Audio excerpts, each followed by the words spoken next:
الأستاذ مصطفى بكري النائب البرلماني والصحفي يعني بيتدخل في أمور الشرطة إزاي بقى؟ بيقولك إن هو شكرا للسيد وزير الداخلية لبحث شكاوى الإخوة اليمنيين. ماشي، إحنا عايزين نبحث شكاويهم، لكن بيقولك إيه بقى؟ إن هم معظمهم أبرياء، يعني الشرطة متجنية عليهم يعني.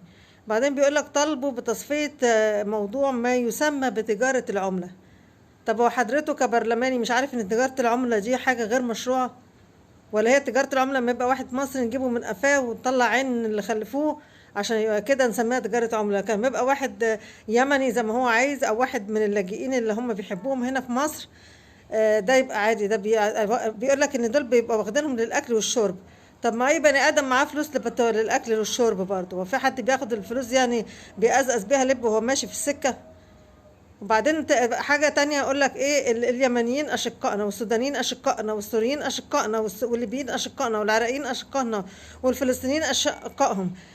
إحنا بلادنا جامعة الدول العربية. يا فرحتي، هو حضرته ما سمعش إن في ناس بتترمي في الشارع من مساكنها عشان مش لاقيين حتة يسكنوا فيها من المصريين اللي هو حضرته نائب عنهم؟ يعني مش فاهمة، يعني هو عشان صوته عالي يعني ولا إيه؟ مش عارفة. هو صوته عالي ولا هو بيخدم على موضوع اتحاد القبائل العربية اللي هو فيها بقى؟ كل واحد بقى ولو خدني مستشار واحد بيخدم على القبائل العربيه، والتاني مستشار الجاليه السوريه، واخدين مناصب في مجلس النواب، وبيخدموا بقى على القصص بتاعتهم دي على حساب مين؟ على حساب المواطن المصري. طب دلوقتي ضابط الشرطه ولا رجل الشرطه ده هيتعامل ازاي مع اليمنيين اللي هو والبقيه اللاجئين اللي هو طلعهم؟ بيقول لك ان هم ابرياء، معظمهم ان هم ابرياء. ابرياء يعني هو في تجني يعني من الشرطه؟ يعني انت بتعمل روايه اللاجئين اللي بيقول لك الشرطه بتسرقنا والشرطه ما اعرفش ايه. يعني انت بتكبل الشرطه؟ مش كفايه اللي هم شايلين 3 دول زي ما رئيس الوزراء قال لك احنا مصر فيها اكتر من كذا دوله في مصر، ومحملين الامن ده كله متحمله الامن؟ وازاي يحصل كده يعني؟